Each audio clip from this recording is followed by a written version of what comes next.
Merci, Monsieur le Président. Merci, Monsieur le député du Val-de-Marne. Maintenant, la parole est à Madame Lacrafi.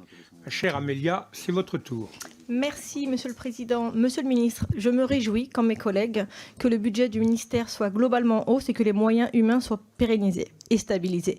Je me rends compte à chacun de mes déplacements, la mobilisation des personnels de nos consulats et de nos ambassades depuis la crise, ont été absolument exemplaires et primordiales depuis le début du Covid. Et je voudrais aussi les remercier très très sincèrement, qu'il s'agisse de l'organisation entre autres des campagnes de vaccination ou bien de l'attribution notamment des aides qui ont été vitales pour nos Français privés de revenus. Je me réjouis donc particulièrement que les moyens dédiés aux affaires sociales soient pérennisés en 2022. Je souhaite ainsi, Monsieur le Ministre, vous interroger concernant les aides sociales destinées à nos compatriotes les plus fragiles. Ces derniers été aidés jusqu'ici au moyen du dispositif SOS qui est temporaire et est donc appelé à prendre fin, et c'est normal. Je souhaite savoir ainsi quelles sont les nouvelles formes que prendront les aides destinées à nos compatriotes qui sont toujours impactés par cette crise qui dure. Concernant les crédits attribués aux organismes locaux d'entraide et de solidarité, donc les fameuses OLES, je suis très heureuse aussi et merci en effet que le budget augmente, soit doublé, donc passant de 500 000 à 1 million d'euros en direction de ces associations dont l'action est remarquable sur le terrain. Votre ministère envisage, et vous l'avez dit dans votre présentation, d'élargir le profil et le champ d'action des associations qui vont bénéficier de ces subventions. Comment vous élargissez et quel champ d'action ?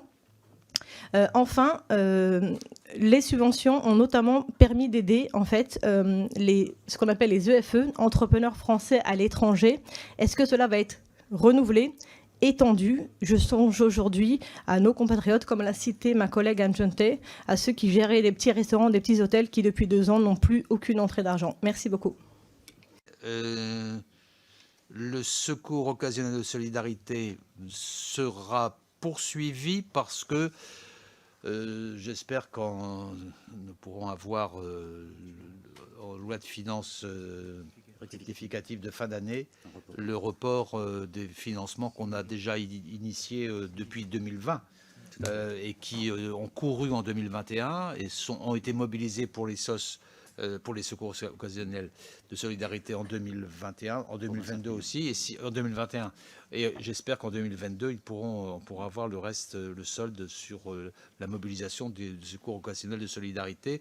C'est vrai pour cette question-là et c'est vrai pour... qui m'a interrogé là-dessus? Amélia Lacrafi, sur la mobilisation des SOS, à la fois pour le report de crédit qui, j'espère, permettra de continuer l'action qu'on a déjà engagée, le secours occasionnel, et par ailleurs faire en sorte que les entrepreneurs français à l'étranger soient aidés par des associations. On ne va pas aider directement l'entreprise, on va accompagner et aider les entreprises, les associations qui